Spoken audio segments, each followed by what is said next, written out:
Pagi Gereja Oikos Online. Sebelum Anda melakukan aktivitas lebih lanjut, ikutilah Renungan Pagi hari Senin, Rabu, dan Jumat jam 4.30 pagi di YouTube channel Gereja Oikos Online. Haleluya. Oh, kami sungguh bersyukur Tuhan buat hadirat-Mu. Kami sungguh bersyukur kalau Engkau hadir di tengah-tengah kami Tuhan. Oh Bapa, pada pagi hari ini Tuhan, kami mau nyatakan bahwa Engkaulah segala-galanya bagi kami. Karena itu kami nyanyikan nyanyian syukur yang terbaik hanya bagi-Mu Tuhan. Karena Engkaulah segalanya bagi kami. Thank you Jesus. Thank you Lord.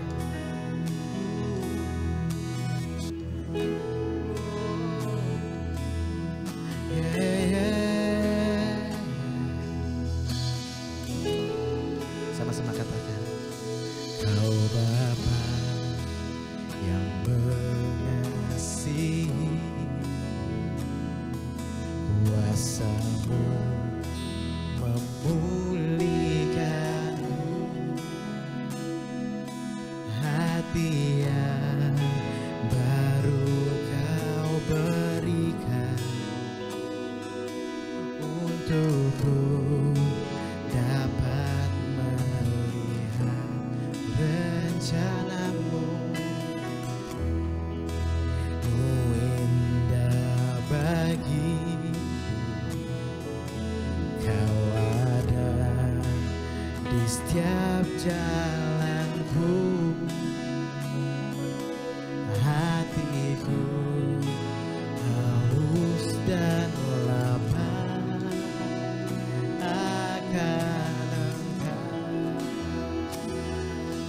Kaulah segalanya. Amin.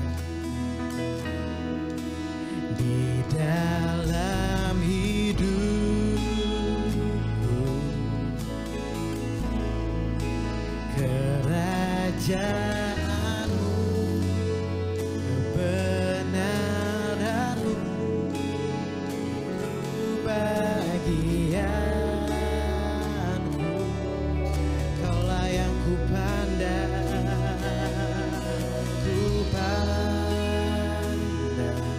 selama hidupku.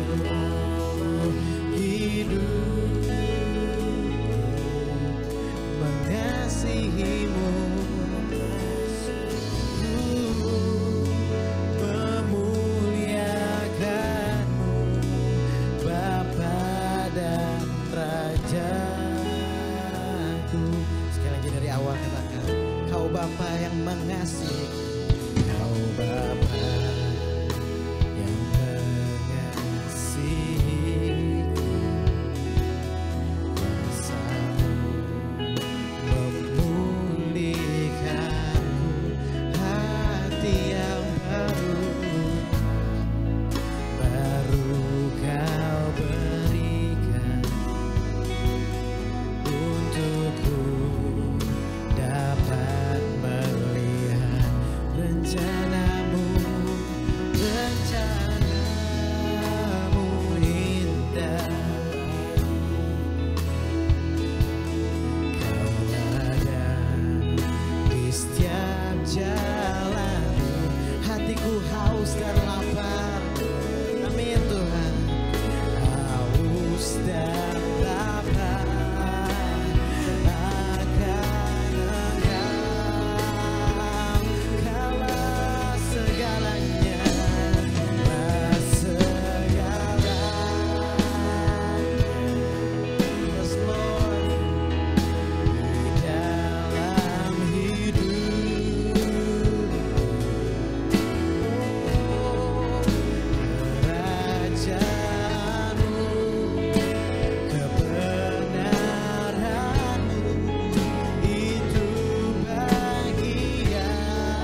kebenaran-Mu itu bagianku. Kau yang ku pandang, Tuhan, selama hidup.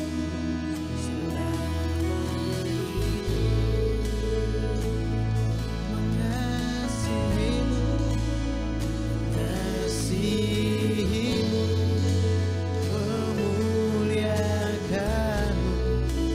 Bapa dan Raja-Ku.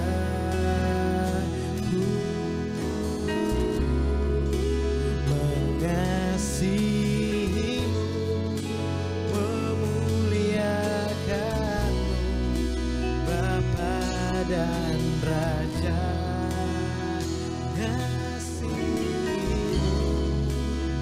Mengasihi-Mu,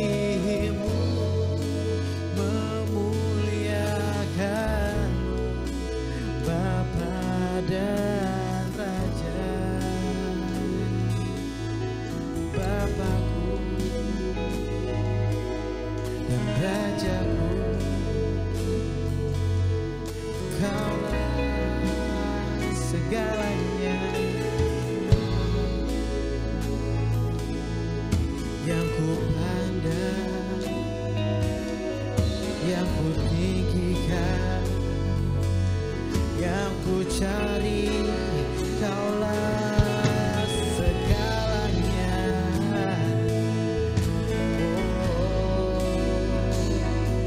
Tiada yang lain, tiada yang lain, Tuhan. Kau sungguh mengagumkan, Kau sungguh indah, Kau sungguh berharga bagi kami. Sungguh berharga, hikmat-Mu melebihi pikiranku.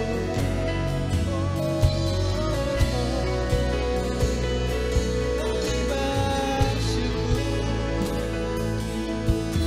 buat kasih-Mu, Tuhan.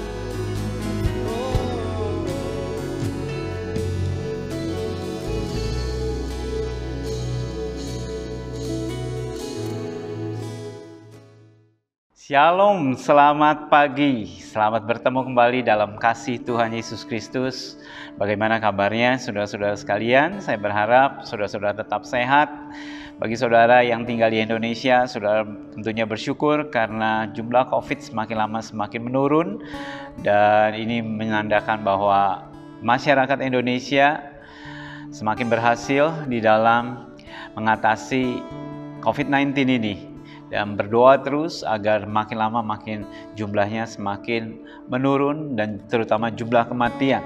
Untuk kami yang tinggal di Singapura, jumlah masih lumayan tinggi, karena itu kami tetap harus waspada dan berjaga-jaga. Mari kita satu dalam doa sebelum kita mendengarkan firman Tuhan. Tuhan Yesus, terima kasih buat hari ini, berkati kegiatan kami sepanjang hari ini, terlebih lagi kami ingin mendengarkan firman Tuhan di dalam nama Tuhan Yesus. Amin. Imamat pasal 2 ayat 13. Dan tiap-tiap persembahanmu yang berupa korban sajian haruslah kau bubuhi garam. Janganlah kau lalaikan garam perjanjian Allahmu dari korban sajianmu beserta segala persembahanmu. Haruslah kau persembahkan garam. Pernahkah saudara mendengar perkataan perjanjian garam di dalam Alkitab? Saya rasa tidak banyak orang yang mengerti atau pernah mendengar tentang perjanjian garam. Hah, perjanjian garam? Seperti apa? Ini yang disebut namanya perjanjian garam. Imamat 2 ayat 13. Saya ulangi sekali lagi, tiap-tiap persembahan yang kamu persembahkan berupa korban sajian itu harus kau bubuhi garam. Persembahan, kau mempersembahkan korban persembahan apa? Dikasih garam. Entah garamnya berapa, pokoknya dikasih garam. Jangan kau lalaikan garam. Wah, ini sepertinya serius sekali. Tuhan bilang jangan sampai lupa ya, kasih garam. Janganlah kau lalaikan garam perjanjian Allahmu dari korban sajianmu. Beserta persembahanmu haruslah kau persembahkan garam. Kenapa kok Tuhan menyuruh umatnya pada saat mereka mempersembahkan korban bakaran, korban sajian, harus diberikan garam sehingga menjadi perjanjian garam. Saudara lihat bahwa Allah tidak memberi perintah yang sulit. Allah hanya berkata, kasih garam ya. Garam itu mudah ditemui di mana-mana dan harganya pun pada saat ini sangat murah sekali. Dan gampang didapat, gampang dibuatnya. Tuhan tidak berkata pada saat kamu mempersembahkan korban sajian, kamu harus persembahkan bunga 7 rupa. Bunga ini, bunga ini, bunga ini, dan selanjutnya. Tidak. Tuhan hanya berkata bubuhkan garam, kasih garam perjanjian. Tidak perlu yang repot-repot, tidak perlu yang susah-susah, yang ada di sekitar kita dan dipakai setiap hari. Setiap rumah tangga pasti ada garam. Saudara nggak pernah kehabisan garam karena susah didapat. Garam mudah didapat di mana-mana dan harganya pun sangat murah. Dan hampir setiap rumah tangga saya rasa ada garamnya. Saudara memasak masakan pasti pakai garam. Ada mungkin karena alasan kesehatan garamnya dikurangin. Kalau tanpa garam sama sekali, saudara makan apapun juga menjadi hambar, menjadi tawar, menjadi sesuatu yang tidak enak. Garam ditambahkan dalam masakan atau dalam hidangan supaya tidak menjadi tawar dan tidak menjadi hambar. Tuhan Yesus berkata, kamu adalah garam dunia. Nggak boleh garam itu menjadi hambar. Garam itu harus tetap asin. Di sini fungsi dari garam adalah supaya nggak tawar. Pada waktu kamu mempersembahkan persembahan, jangan tawar, jangan hambar. Pada waktu saudara datang ke gereja, saudara ibadah, tubuhmu ada di dalam ruangan ibadah, tetapi hatimu tidak ada di situ, pikiranmu tidak ada di situ, sehingga nyanyi pun hambar, tawar, tidak ada rasanya. Dan Tuhan berkata, kalau kamu datang untuk mempersembahkan sesuatu, harus kasih garam. Ada sesuatu yang menyenangkan hati Tuhan, menjadi satu persembahan yang harum pada waktu kita memuji Tuhan, pada waktu kita menyembah Tuhan. Harus ada rasanya, ada esensi dasarnya garam tersebut. Suami dan istri yang kalau sudah tawar hati, itu hubungan mereka sudah menjadi rusak, sudah menjadi renggang. Garam ini adalah berbicara tentang hubungan atau perjanjian. Kita lihat dalam Bilangan pasal 18 ayat 19. Bilangan 18 ayat 19, segala persembahan khusus yakni persembahan kudus yang dipersembahkan orang Israel kepada Tuhan, aku berikan kepadamu dan kepada anak-anakmu laki-laki dan perempuan bersama-sama dengan engkau. Itulah suatu ketetapan untuk selama-lamanya. Itulah suatu perjanjian garam untuk selama-lamanya di hadapan Tuhan bagimu serta bagi keturunanmu. Perjanjian garam, apa maksudnya? Ini adalah perjanjian antara Allah dengan umatnya. Dan Tuhan berkata, itu menjadi perjanjian garam. Perjanjian antara umatku dan aku itu jangan sampai menjadi hambar, jangan sampai menjadi tawar, harus ada garam di dalamnya. Hubungan kita dengan Tuhan jangan menjadi tawar, hubungan kita dengan Tuhan jangan menjadi hambar, tetapi harus ada rasanya di hadapan Tuhan. Pada waktu saudara berdoa, jangan doanya itu terasa hambar. Ada orang berkata, kok saya doa sepertinya mentok di eternity, sepertinya hambar, sepertinya gak ada rasa, kayak asal ngomong saja. Gak ada rasa waktu doa. Jangan doa kita menjadi hambar. Jangan doa kita menjadi tawar hati. Kita buka lagi dalam 2 Tawarik 13 ayat 5. Ini berbicara tentang perjanjian garam. 2 Tawarik 13 ayat 5. Tidakkah kamu tahu bahwa Tuhan Allah Israel telah memberikan kuasa kerajaan atas Israel kepada Daud dan anak-anaknya untuk selama-lamanya dengan suatu perjanjian garam? Perjanjian Allah dengan Daud disebut perjanjian garam. Pada waktu Allah berjanji dengan Daud, ada garam di dalamnya. Makanya disebut istilahnya perjanjian garam. Nggak tahu gimana caranya dan kenapa disebut perjanjian garam. Tetapi kalau kita kembali ke awal di dalam kitab Imamat 2 ayat 3. Pada saat engkau mempersembahkan sesuatu, bubuhkan garam, jangan lalaikan. Mungkin Daud mempersembahkan sesuatu dan dia membubuhkan garam. Dan itu menjadi suatu perjanjian garam bagi Allah. Hubungan antara Allah atau perjanjian antara Allah dengan Daud adalah perjanjian garam di dalamnya. Pada waktu Salomo mempersembahkan korban sekian banyak, itu ada garamnya di sana. Kemudian Allah berfirman, dan Allah berkata, aku akan mengokohkan takhta Daud sampai selama-lamanya. Ada perjanjian garam. Hidup kita jangan menjadi tawar, jangan menjadi hambar. Markus 9 ayat 50 berkata demikian, garam memang baik, tetapi jika garam menjadi hambar, dengan apakah kamu mengasinkannya? Saudara dan saya adalah garam dunia. Yesus berkata, kamu adalah garam dunia. Kamu harus asin, kamu harus menggarami, kamu harus memberikan rasa. Yang tadinya tawar menjadi rasa. Yang tadinya satu hubungan ini tawar karena kehadiran saudara menjadi sesuatu yang berasa. Dalam satu komunitas, tadinya komunitasnya dingin, hambar, tawar. Pada waktu saudara masuk, karena saudara adalah garam dunia, maka hubungan dalam komunitas itu menjadi akur, menjadi akrab. Kemana saja anak-anak Tuhan, kemana saja saudara dan saya berjalan, saudara adalah garam dunia. Dengan kata lain, kita datang untuk memberikan warna, memberikan rasa dimanapun saudara berjalan. Karena saudara adalah garam dunia. Ayat berikutnya, kalimat berikutnya, Markus 9 ayat 50. Hendaklah kamu selalu mempunyai garam di dalam dirimu. Jadi jangan sampai gak ada garam, gak ada rasanya. Dan selalu hidup berdamai yang seorang dengan yang lain. Di sini Tuhan jelaskan perjanjian garam tersebut.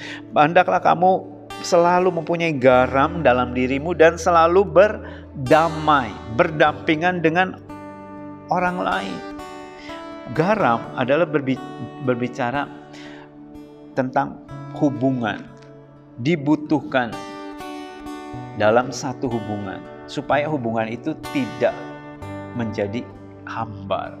Bukan berarti kalau saya berteman dengan saudara, saya membawa garam di kantong, saudara membawa garam di kantong, tidak berkata demikian. Tetapi ini adalah satu istilah. Hendaklah hubunganmu itu jangan hambar. Hubungan sesama saudara seiman jangan menjadi hambar. Pada waktu kita mengucapkan, aku mengasihi kamu ya. Mengucapkannya itu apakah meaningful, apakah ada artinya, maknanya, atau sekedar ucapan saja. Ada orang berkata, I love you ya. Saya sayang kamu. Tapi tidak ada tindakannya, tidak ada wujudnya. Hendaklah hubungan kita dengan sesama harus ada garam di dalamnya. Dengan kata lain, jangan menjadi tawar di dalam hubungan kita dengan sesama. Suami dan istri, jangan tawar. Orang tua dan anak, jangan tawar. Kasih orang tua terhadap anak, jangan tawar. Kasih anak terhadap orang tua, jangan menjadi tawar. Kasih kita terhadap sesama juga jangan tawar. Garam di sini adalah berbicara dibutuhkan untuk memulihkan hubungan, mencegah kerusakan, supaya tidak terjadi kerusakan. Berdamai di dalam hubungan dibutuhkan perjanjian garam. Artinya dengan kata lain, libatkan hidupmu, hatimu dalam satu hubungan. Pada waktu kita datang kepada Tuhan, jangan lupa membawa garam. Bukan garam meja, bukan garam halus, garam kasar, bukan. Tetapi garam di dalam hidup kita. Memberikan rasa. Pada waktu saudara berdoa, beri garam saudara. Berikan rasa, berdoa dengan sungguh-sungguh, libatkan hatimu, libatkan seluruh pikiranmu, libatkan seluruh tenagamu. Tuhan berkata, hendaklah engkau mengasihi Tuhan Allahmu dengan segenap hatimu, segenap jiwamu, dan segenap kekuatanmu. Hendaklah kau mengasihi Allah dengan garammu, mengasihi dengan segenap hatimu. Dan hendaklah engkau mengasihi sesamamu manusia seperti dirimu sendiri. Dalam hubungan kita dengan sesama pun harus meaningful, bukan superficial, cuman hanya di permukaan saja. Cuman hanya ya saya kenal kamu, kamu kenal saya, udah cukup sampai di situ saja. Tapi biarlah lebih deeper lagi, lebih dalam lagi, untuk kita bisa mengasihi. Padahal pada waktu kita mengasihi saudara seiman kita, atau pada waktu kita mengasihi siapapun juga, kita mengasihinya dengan segenap hati kita. Bukan di dalam perkataan saja. Oh aku sayang kamu, oh aku sungguh mengasihi kamu. Tapi hanya di mulut saja, tidak melibatkan hatimu, tidak melibatkan pikiran. Garam dibutuhkan dalam hubungan. Biarlah hubungan kita dengan sesama jangan menjadi tawar.